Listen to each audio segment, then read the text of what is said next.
I am an angry little car. Me.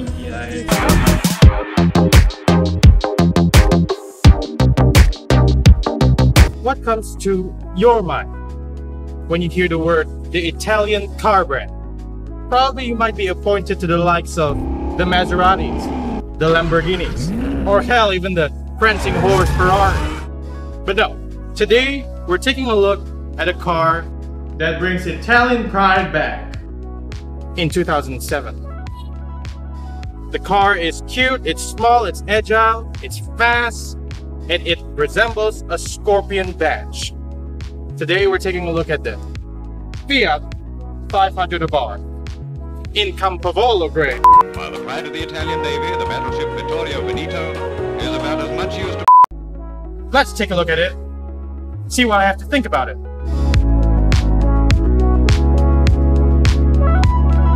Now I want to take you all further into the exterior first. The exterior design of the car. Now, let's do a guessing game, okay? Let's do a guessing game. How old is the car? Camera one. How old is the car? I think it's, I don't know. It is about 11 years old. Quite an old car, to be honest. I mean, 2007 is a far way back, and yet this car can look itself apart from any other car, from any other city car, in fact. And it just looks so pleasing. I mean, take a look at this Ciccoline. Did they call it Ciccolines? Probably BMW used that term, but hell, I'm gonna use it. Ciccoline. Runs across from the front to the back. I think that what gives the powerful statement of modern design. Kind of gives a wide perspective of the car. It gives a width of the car. I mean, its bumpers are just gorgeous. It looks sporty, it looks agile, it seems that it has a very big engine, but the fact is not all true. It has only 1.4 liter turbocharged engine. It doesn't need a lot of air. This car engine is considerably small, but the amount of power output is just amazing. Considering how light this car is really lightweight. I mean, you don't feel like you're driving a sports car, you're feeling like you're driving an everyday city car that is very comfortable. The decals, that's what makes an Abarth an Abarth, don't you think? Aggressive decals here that says, I am an angry little car, Mamma Mia, and stuff like that. At the side of the car here, you have a contrasting mirror caps there in black, which is a very good addition. Running along the side skirt here, I love how the side skirt is so low. It seems that this car is really short. I mean, it is shorter than the Fiat 500 for sure. Take a look at this red calipers over here. That just screams, I am sporty. That's all. A car this lightweight and small doesn't need the brake calipers that big, to be honest. I mean, it's just for style, to be honest. I mean, it doesn't serve to function at all. It just sticks up in there and say, hey, I'm an Abarth, deal with it. Running along here, we have the big spoiler here. I mean, aerodynamically speaking, this car won't do what? It won't do 3 seconds, not to 60 probably in straight line. It does 7 seconds, which is pretty good, considering how small this car and how small the engine is. I mean, the spoiler is just great. I mean, they just slap it in here. They don't drill it or something. Probably they just use adhesive glue or something. But it looks nice. I mean, it makes the car a little bit broader, I guess. I mean, yeah, that's a spoiler to you. What do you want to know more about spoiler? You want to know more about the spoiler, cameraman? No. I don't think so. Nobody wants to know about spoiler. Who wants to know about spoiler? What view is this? Quarter to three-quarter view? I mean, this view is just the best. I mean, take a look at the width of the car, the sporty line, and the bumpers. I mean, the bumpers, it looks really nice. Taking a look at the tailpipe, the twin tailpipe in the back, it's just really cute. I mean, not really cute. I mean, it looks really aggressive. They really put attention to details on every aspect of the car. It's for people who are stable enough, I guess. It's for people who wants to enjoy their time there and just drive around. I think that's the car that brings the Italian car pride back, don't you think? Now, if you will join me inside here, the first thing that you will notice is this Nappa leather wrapped steering wheels, which is pretty bolstered. You have a textured leather here that brings your grip pretty nicely and firm. Cute little pedal shift here, made of plastic, by the way. Ouch. And you have your turbo gauge here, which tells you how much turbo that the car is producing. I don't really think it's necessary, but it's cool to have it there. There's a few rituals that I like to go through. If I start the car, I push the sport button, and I just drive away. That's simple, to be honest. I don't need to explain how to drive a car, don't you? Do you need to be explained how to drive a car, sir? You take public transport, that's why. I haven't explained that in this cut. Oh, well, probably Yes. will be transported to the future, don't you think? Yep.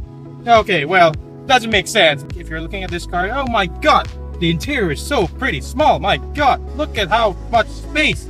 If you carry a water bottle and just put it here, it doesn't fit well. The water bottle, I mean the cup holder doesn't work quite well. Ergonomically speaking, it's not really good. Talking about cubby space, probably your main concern when you're buying this car, don't you think? I mean, there's no center console, which you can't rest your arms here.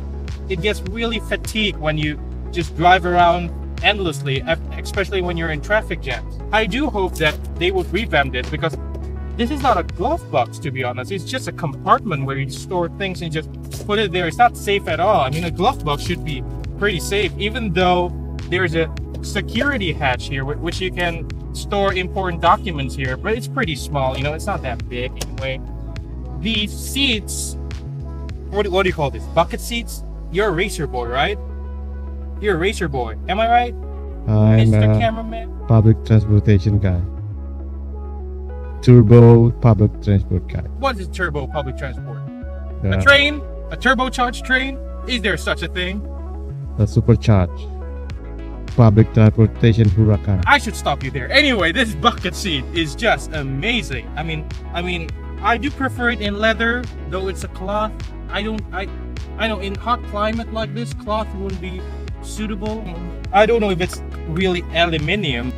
Trim-wise, it's pretty cheap. You know, you don't get Alcantara headliner, and it's all plastic here, plastic there, plastic here. Ouch, ouch, ouch, ouch, everywhere. You know, I'm expecting I'm expecting a soft material, at least a soft plastic material that you could rest your arms here and there, but not really it's not really here anyway.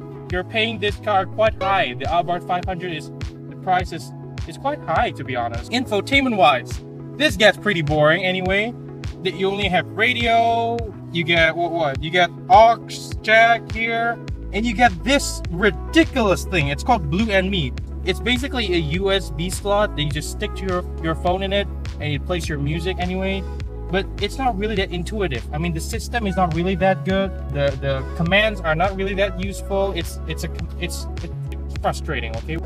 You know, as you can see, with a car this small, you need an airy space like this, you know, because it feels kind of claustrophobic inside when you're just so miserable. The headliner is black and you don't have sunroof, and it just becomes a miserable place to drive. But if you have an airy space like this and you see a bird flying over there, you kind of feel like you're in a car that is worth more than 70 grand, to be honest.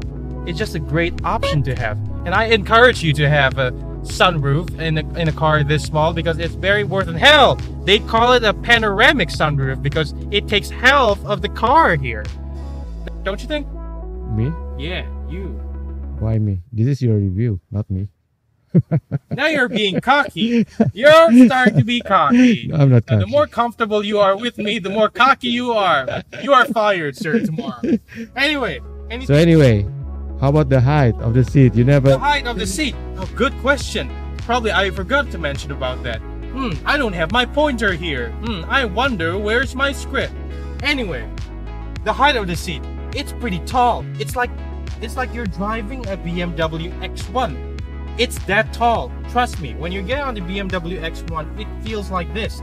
It's pretty tall. The dash here, the door trims here, it doesn't go up to your shoulders here. So it feels like you're driving a taller car. When it's not a tall car, it's quite a short car. So let's hit the road, shall we?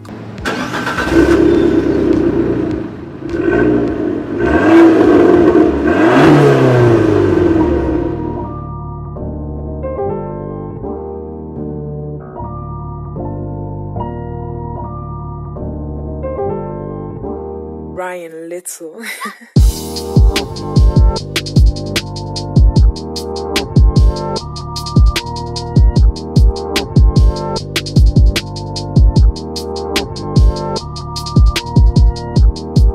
When you get to the 500 bars and start driving, and then you start to realize that it's a normal city car.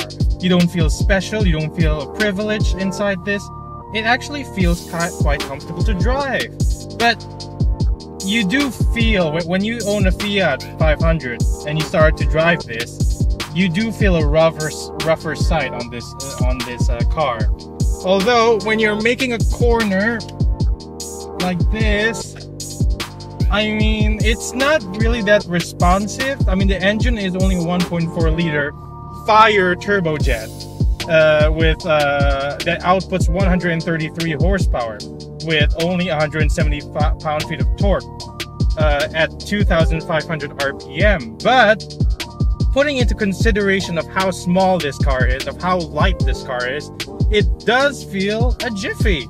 I mean, if I put it on sport mode, and let's see if my cameraman can hold on to his grip, it quite goes. I mean, wait until we go to a straight line and you'll see what I'm talking about. Even my cameraman can keep up. Come on, keep up, man, keep up. But it is a fun car to drive, to be honest with you.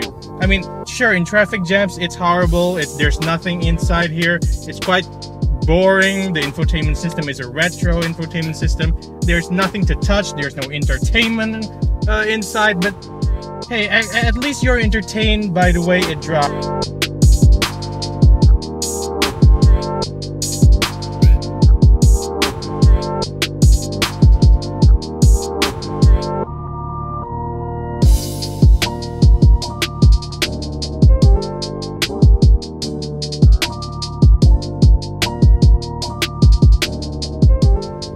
So what do you think of the car? Let me know in the comment below what you think. I'm gonna give this key to my cameraman who takes public transport every day. Take the key. Accept the key with gratitude. Must I? You must. Okay. I insist, sir. Now I'm gonna take public transportation home. See you in the next video. This is the first impression. Signing out. Where's the gate? If the car is facing that way, probably the gate is over there. Maybe. Okay. I'm just gonna walk over here. You're gonna pan out, and you're gonna see the glory of the car. Goodbye, everybody.